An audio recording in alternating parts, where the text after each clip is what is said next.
আজকের recipe butter garlic cheese toast.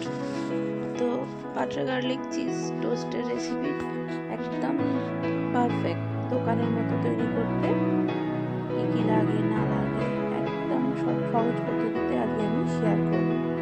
তো নমস্কার, আমি দেবশ্রী, আমার চ্যানেল কুক উইথ দেবশ্রীতে সকলকে স্বাগত জানিয়ে আজ আবারও একটা রেসিপি নিয়ে চলে এসেছি।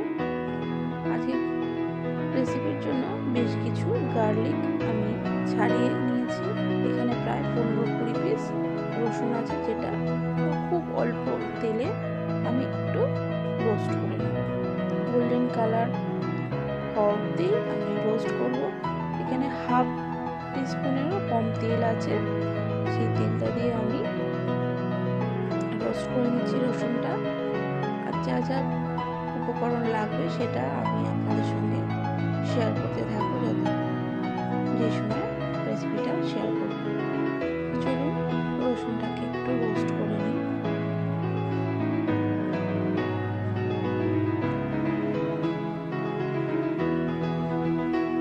রসুনটা কিন্তু না অনবরত নাড়তে থাকবেন, না হলে একটা দিক হবে আর একটা দিক হবে না। এই যে দেখুন নামিয়ে নিয়েছি রসুনগুলো। এবার এর মধ্যে দুটো চিজ কিউব দিয়ে দিলাম, দিয়ে দেবো 1 টিস্পুন বাটার আর চিলি ফ্লেক্স। স্বাদ মতো চিলি ফ্লেক্স দেবেন। আর এটা কিন্তু আপনারা 1 সপ্তাহ 10 দিন স্টোর করেও রেখে দিতে পারেন। বেশি করে দিয়ে দিচ্ছি 1 টিস্পুন অরিগানো, দিয়ে দিচ্ছি বাটার 1 টেবিল স্পুন, আর দিচ্ছি বেশ কিছুটা মেয়োনিজ।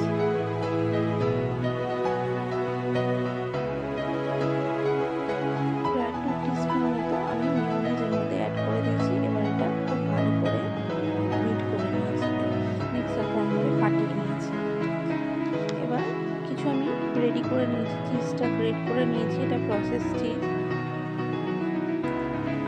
প্যানের মধ্যে কিছুটা বাটার আমি গ্রিস করে দিচ্ছি, দিয়ে ব্রেডগুলোকে একটা পিঠ ভালো করে সেঁকে নেব।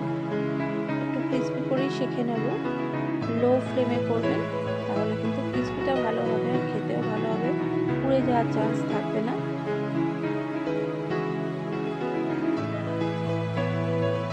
ব্রেডটা সেঁকতে সেঁকতে আমি দেখিয়ে দিই কী কী রেডি করেছি।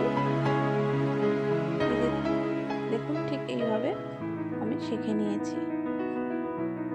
এখানে কিছু ধনেপাতা কেটে নিয়েছি আর চিজটাকে গ্রেট করে নিয়েছি। এই ধনেপাতাটা এর সঙ্গে অ্যাড করে আমি মিক্স করে দেবো। কিন্তু ধনেপাতাটা দিলে এর স্বাদটা আরও বেড়ে যাবে।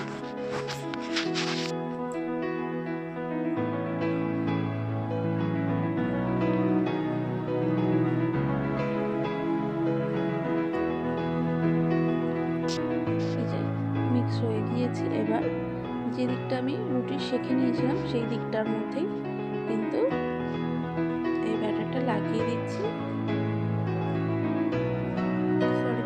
মিক্সচারটা লাগিয়ে দিচ্ছি, চিজ, বাটার, মেয়োনিজ। সচরাচর এই চিজি গার্লিক চিজ ব্রেডে কিন্তু মেয়োনিজটা দেয় না, আমি দিই। খেতে খুবই অসাধারণ হয়। আপনারাও একবার আমার মতো করে ট্রাই করে দেখবেন।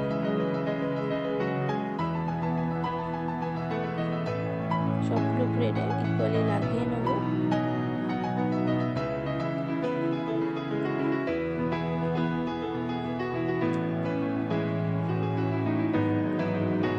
সেই যে সবগুলো ব্রেডে লাগিয়ে নিয়েছি।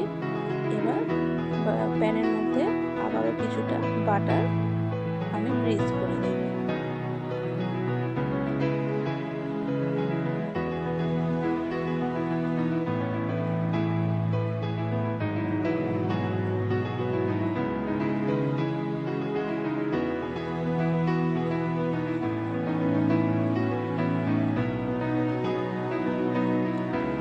এবার ব্রেডগুলো দিয়ে দেব একে একে। সব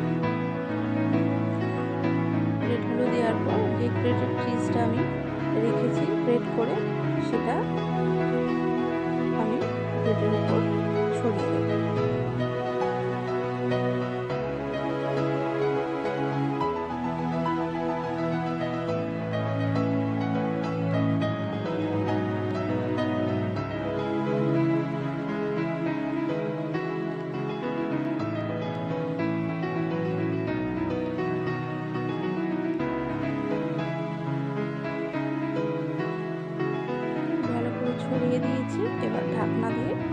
একদম লো ফ্লেমে 2 মিনিট শুধু টোস্ট করে নিলেই একদম রেডি হয়ে যাবে বাটার গার্লিক চিজি টোস্ট।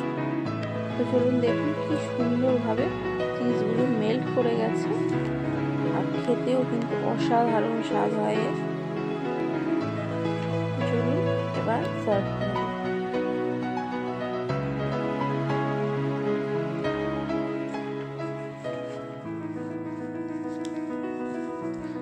তো সার্ভ করে দিয়েছি চিজি বাটার গার্লিক টোস্ট। তো রেসিপিটা কেমন লাগলো অবশ্যই কমেন্ট করে জানাতে ভুলবেন না। আর রেসিপিটা যদি ভালো লেগে থাকে অবশ্যই লাইক, শেয়ার অ্যান্ড সাবস্ক্রাইব করে আমার পাশে থাকবেন। আর নতুন নতুন রেসিপির জন্য আমাকে কিন্তু কমেন্টের মাধ্যমে জানালে আমি সেগুলো শেয়ার করবো। তো চলুন আজকের মতো টাটা, দেখা হবে অন্য কোনো রেসিপির সঙ্গে।